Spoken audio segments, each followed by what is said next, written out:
शरद पवार साहेब ज्या धर्मांध शक्ती म्हणून ज्या राजकीय पक्षाचा उल्लेख करताना आपल्याला दिसत आहेत, तर आपण लक्षात घेतलं पाहिजे की त्याच पक्षाला 2014ला न मागता पाठिंबा साहेबांनी दिलेला आहे. एका बाजूला भारतीय जनता पार्टीच्या गळाला काही वारकरी कीर्तनकार लागले ही वस्तुस्थिती आहे, आणि दुसऱ्या बाजूला रामकृष्ण हरी वाजवा तुतारी अशा पद्धतीच्या यांच्या घोषणा यायला लागलेल्या दिसलेल्या आहे. या दोनही गटांना वारकऱ्यांबद्दल काही फार विशेष आस्थाबिस्ता काही नाही. यांना विचारलं पाहिजे की तुमच्या पुरोगामी म्हणण्याच्या आणि प्रतिगामी असण्याच्या व्याख्या काय.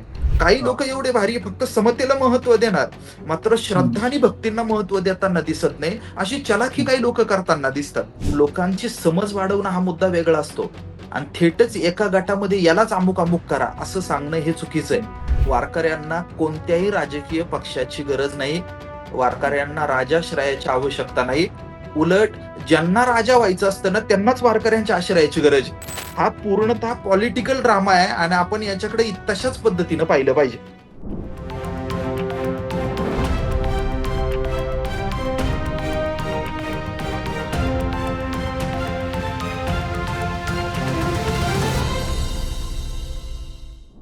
हाय, हॅलो, नमस्कार. द ऑड इव्हन मध्ये आपल्या सगळ्यांचं अगदी मनापासून स्वागत. मागील काही दिवसांपासून वारकरी संप्रदायाबद्दल काही वक्तव्यांमुळे पुन्हा एकदा महाराष्ट्रामध्ये वारकरी संप्रदायाबद्दल संपूर्ण चर्चा सुरू झालेली आहे. शरद पवार साहेबांनी वारकरी संप्रदायाबद्दल एक विधान केलं होतं, आणि ते विधान असं होतं की वारकरी संप्रदायातील 60% लोक हे धर्मांध शक्तींना बळ देणारी मांडणी करतायत, आणि त्यामुळेच महाराष्ट्रात जे 60% किंवा 40% असा एक वाद निर्माण झालाय. आणि यातून अशी मांडणी सुरू आहे की खरंच असं काही आहे का, वारकरी संप्रदायामध्ये फूट पडली आहे का, वारकरी संप्रदायातील काही व्यक्ती धर्मांध शक्तींना बळ देत आहेत का, तिथे घुसखोरी केलेली आहे का धर्मांध शक्तींनी, अशी देखील एक नवीन चर्चा या निमित्तानं सुरू झालेली आहे. आणि याच निमित्ताने आज आपल्याला खरंच असं काही घडलंय का याबद्दल बोलायचंय, आणि त्यासाठी माझ्या सोबत आहेत वारकरी दर्पणचे संपादक, संत साहित्याचे अभ्यासक, कीर्तनकार सचिन पवार सर. स्वागत आहे आपलं. रामकृष्ण हरी. मी जसं म्हणालो की शरद पवार साहेबांनी जे वक्तव्य केलंय की धर्मांध शक्तींची घुसखोरी झाली आहे, 60% सध्या धर्मांध शक्ती वारकरी संप्रदायामध्ये सक्रिय आहेत, याबद्दल आपल्याला काय वाटतं नक्की या वक्तव्याबद्दल? वारकरी म्हणून मला भूमिका मांडायची संधी तुम्ही दिली, याच्याबद्दल खूप मनापासून मी तुमचे आभार मानतो. हा सगळा घटनाक्रम मी पाहतोय. पवार साहेबांचा एक लेख आला, आणि त्या लेखामध्ये तुम्ही ज्या पद्धतीने विधान सांगितलं त्या आशयाचं विधान केलं, आणि महाराष्ट्रभर गदारोळ झाला. आणि नंतर त्यांचे जे प्रवक्ते आहेत त्यांनी काल एक ती यादी जाहीर केली, आणि या कालावधीमध्ये शरद पवार गटाची लोक आणि भारतीय जनता पार्टीची लोक ही एकमेकांच्या सोबत सोशल मीडियावर झुंजताना आता आपल्याला दिसत आहेत.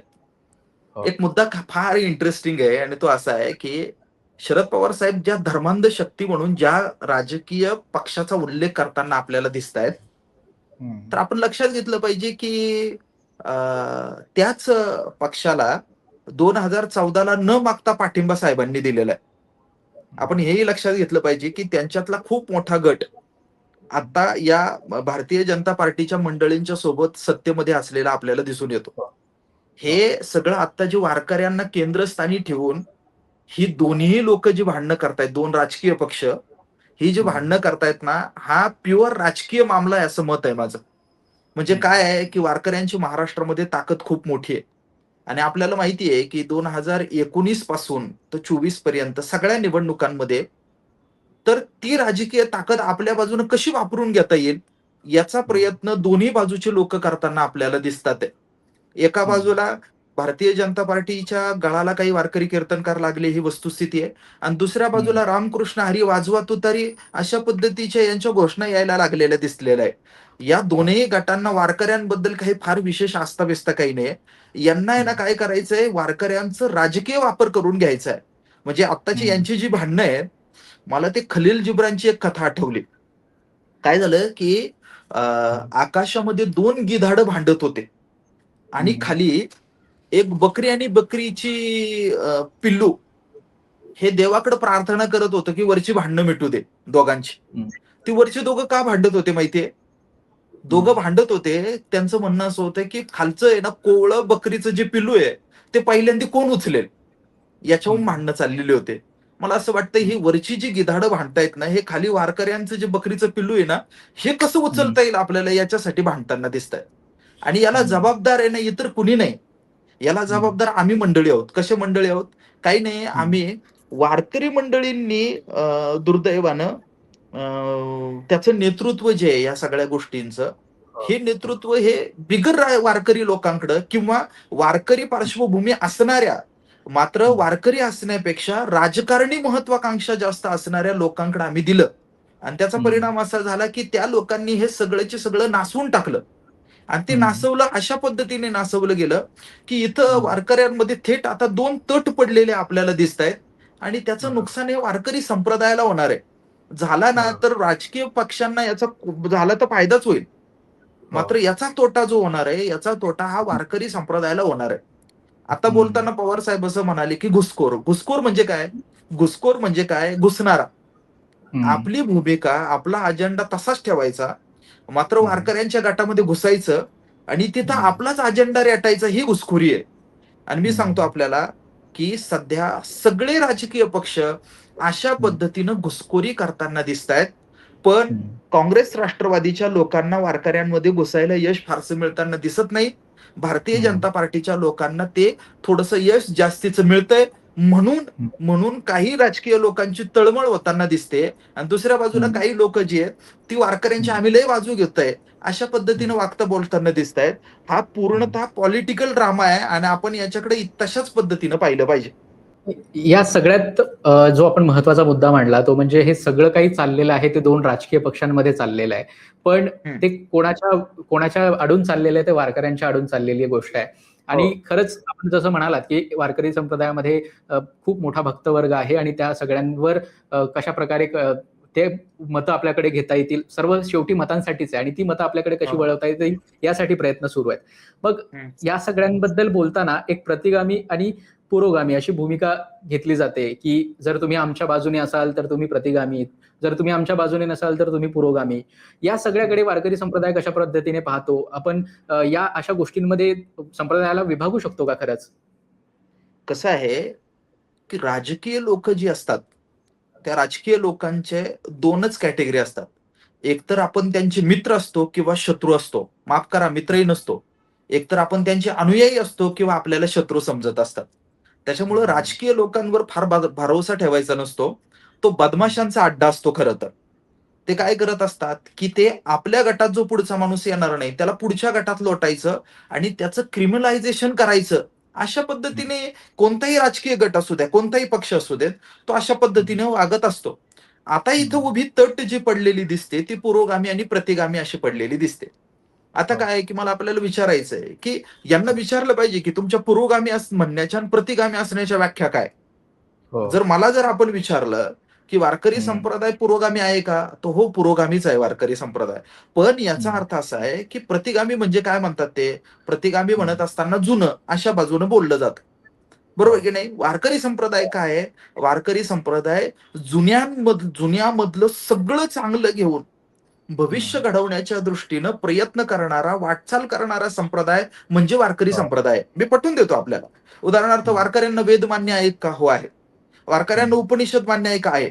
वारकऱ्यांना हं, शास्त्र मान्य आहे का? आहे. बरोबर. पण ऐका पुढचं. हो. वारकऱ्यांना वेद मान्य आहे. मात्र हं. वेद किंवा त्याच्या अनुषंगानं कुणी जातीवाद केलेला असेल, तर तो वारकऱ्यांना मान्य नाही. आणखीन सोपं बरोबर. बोलतो, वारकऱ्यांना जुनं मान्य आहे. मात्र जुनं हं. जर भेदाभेद निर्माण करत असेल, तर ते जुनं हो. मान्य नाही.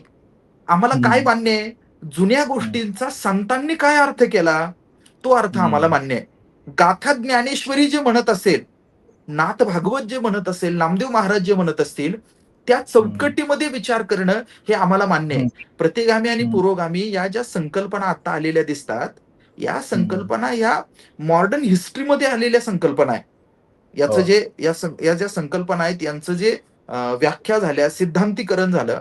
अहो, ह्या हं. आत्ताचे मुद्दे आहे हे. पण हो. 750 वर्ष झाले वारकरी संप्रदाय हा 4-5 मूल्य महत्त्वाची मानतो. म्हणजे काय, एक भक्ती महत्त्वाची मानतो, अद्वैत हो. महत्त्वाचं मानतो, कर्मयोग महत्त्वाचं मानतो आणि समताही महत्त्वाची मानतो. आता हे हं, 4 मुद्दे आमचे आहेत. तर या मुद्द्यांना हं, तुम्ही कसं बसवायचं हे पहा. काही लोकं पाहतो आपण, काही लोकं हं, फक्त भक्तीला महत्त्व देतात, मात्र समतेला महत्त्व देत नाही. काही लोक एवढे भारी फक्त समतेला महत्व देणार, मात्र श्रद्धा आणि भक्तींना महत्व देताना दिसत नाही. अशी चलाखी काही लोक करताना दिसतात. वारकऱ्यांना भक्ती मान्य आहे, वारकऱ्यांना अद्वैत मान्य आहे, वारकऱ्यांना कर्मयोग मान्य आहे आणि वारकऱ्यांना समता सुद्धा मान्य आहे. छुप्या पद्धतीनं जातीच्या उतरंडी असणं हे वारकऱ्यांना कसं मान्य होईल? आणि दुसऱ्या बाजूला देवच नाकारायचा 100% नास्तिक, हे कसं मान्य होईल?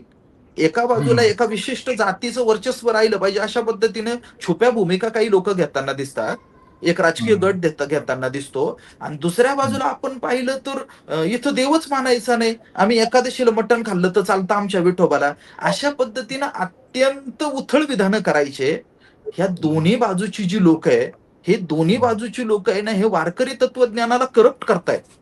आमचं जे तळमळीचं म्हणणं आहे वारकऱ्यांचं, ते जाताना दिसत नाही. आणि मग ते हे जे आहे ना, हे मंडळी ह्या अशा पद्धतीने भानगडी करतात. पुरोगामी म्हणजे काय? पुरोगामी म्हणजे पुढे जाणारा. तर पुढे जाणारा महाराष्ट्रातला विचार कोणता आहे? तर पुढे जाणारा महाराष्ट्रातला विचार जो आहे, तो विचार हा वारकरी विचार आहे. भारतीय संविधानाचा जरी आपण विचार केला, तर भारतीय संविधान हे प्रत्येकाला आपल्या उपासना, श्रद्धा, विश्वास यांच्या जपण्याचं स्वातंत्र्य देताना दिसतो. त्याच्यामुळे या ज्या गोष्टी या समजून घेतल्या पाहिजे. भारतीय जनता पार्टीच्या विरोधात जे आहेत, ते सगळे पुरोगामी आणि दुसऱ्या बाजूला राष्ट्रवादी काँग्रेस पार्टीच्या विरोधात जे ते सगळे प्रतिगामी. इतकं सोपं यांना मंडळींना करायचंय. याचं काय आहे की सोशल सायन्सचा व्यवस्थित अभ्यास नसणारे भंपक प्रवक्ते जोवर या दोन्ही तिन्ही पार्ट्यांमध्ये आहे ना, तोवर ह्या सगळ्या हे लोक असाच चिखलगाळ करत राहणार आहे आणि याची फळं आहे ना आम्हा वारकऱ्यांना भोगावे लागणार आहे. जी, आपण आता अगदी कमी शब्दामध्ये पण खूप चांगल्या पद्धतीने एक्सप्लेन केलं की जो भेदाभेद करत नाही, जो समानता मानतो, तो खरा पुरोगामी आणि तो खरा वारकरी.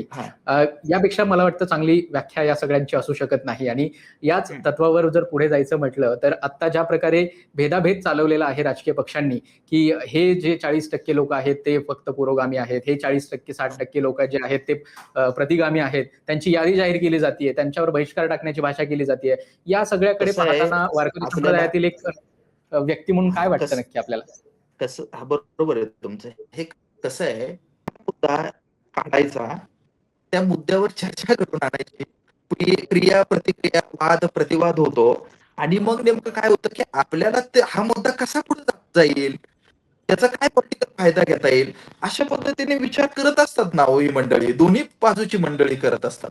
माझं म्हणणंच ते आहे की वारकऱ्यांनी या सगळ्यांच्या भांडणामध्ये फार पडता कामा नये.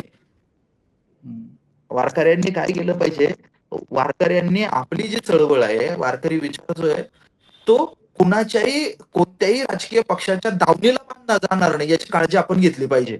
आणि याच्यासाठी काय केलं पाहिजे, तर राजकारणामध्ये, पक्षीय राजकारणामध्ये सक्रिय असणारी लोक आपली नेते असता कामा नये. मग आपले नेते कोण असले पाहिजे? वारकऱ्यांचे नेतेच जर असतील तर फडकरी मंडळी वारकऱ्यांचे नेते असले पाहिजे.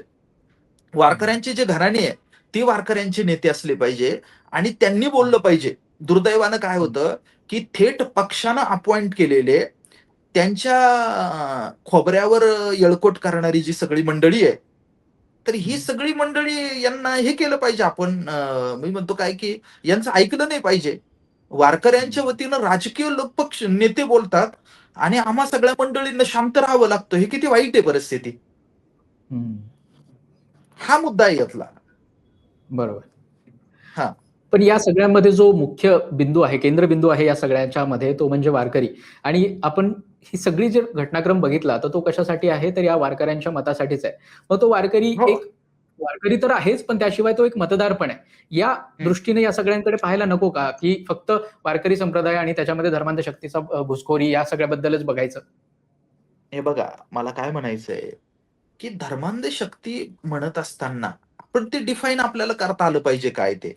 इतकं मोगम म्हणून नाही चालणार. म्हणजे आजची यादी पाहिली मी, विकास लावांडे त्यांची ती यादी आपण पाहिली, त्याच्यामध्ये त्यांनी यादी केलेली, ती यादी कुणाची आहे? त्यांनी लिहिलं वारकरी संप्रदायातले घुसखोर. ती यादी कुणाची आहे मी सांगतो तुम्हाला. शरद पवार पक्षानं आपल्या विरोधात सातत्यानं बोलणाऱ्या भाजपा समर्थक कीर्तनकारांची ती यादी केलेली आहे. त्यांना घुसखोर कसं म्हणायचं? कारण त्यातले 4-6 जण जे आहेत त्यांच्या घरामध्ये 300 वर्षांची परंपरा आहे. ही मंडळी आळंदी पंढरपूरची निष्ठेनं वारी करणारी मंडळी आहे. या मंडळींचा वेगवेगळ्या 300-400 गावांमध्ये एका महाराज ज्यांचं नाव आपण घेतोय, ते कमीत कमी 300, 400 गावांमध्ये परमार्थ रुजवण्यामध्ये या लोकांचं योगदान आहे.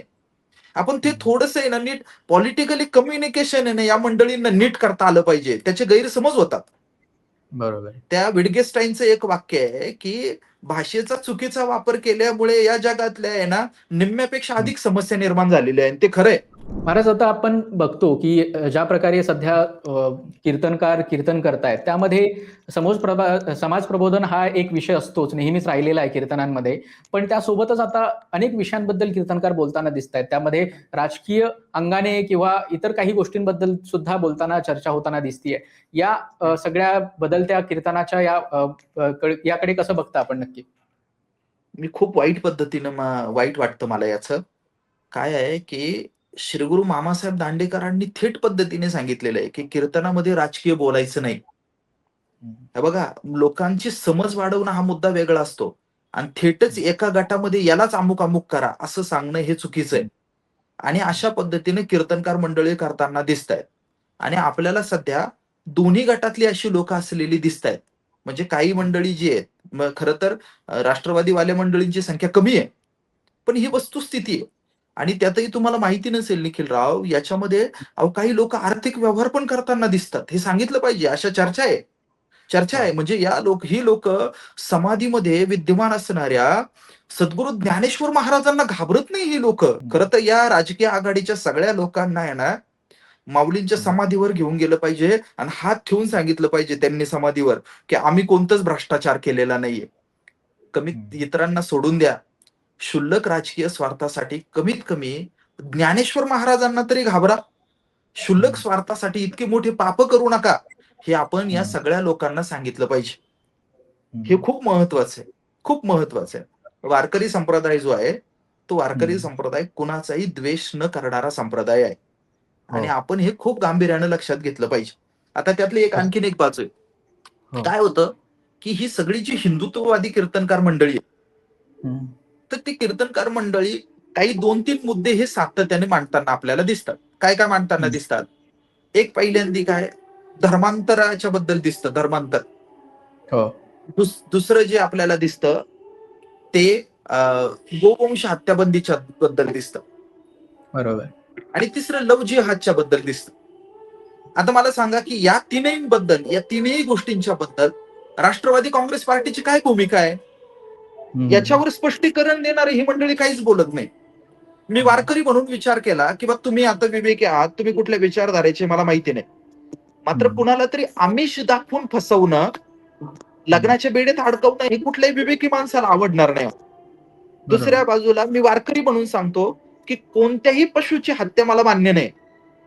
आणि तिसऱ्या बाजूला जर आपण विचार केला, एक पहिला मुद्दा लव्ह जिहाद, दुसरा मुद्दा याचा कशाचा गोवंश हत्याबंदीचा.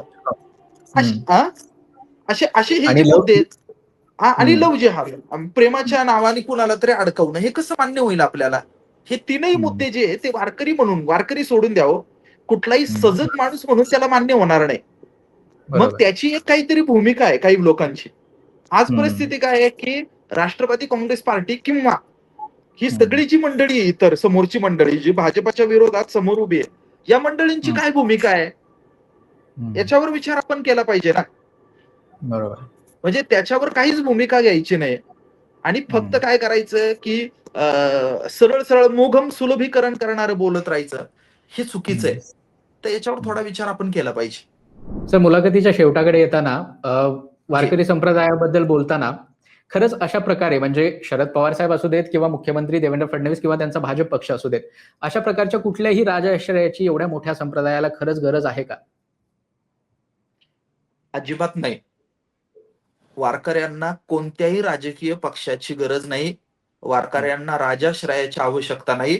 उलट ज्यांना राजा व्हायचं असतं ना, त्यांनाच वारकऱ्यांच्या आश्रयाची गरज आहे. म्हणून ते काय करतात, राजकारणी मंडळी वारकऱ्यांमध्ये शिरतात किंवा काही वारकरी आहे ना, हे राजकीय लोक जे आहेत ते काही वारकऱ्यांना गळाला लावताना आपल्याला दिसतात. माझं कन्क्लुडिंगचं विधान, समारोपाकडे येत असतानाचं विधान असं आहे, की वारकऱ्यांचं नेतृत्व जे आहे ते वारकऱ्यांचंच असलं पाहिजे. एक मुद्दा काय आहे, की जर अशा पद्धतीने जर आपण गेलो, अशा पद्धतीने विचार केला, तर वारकऱ्यांच्या बाजूने ही गोष्टी खूप चांगल्या होतील.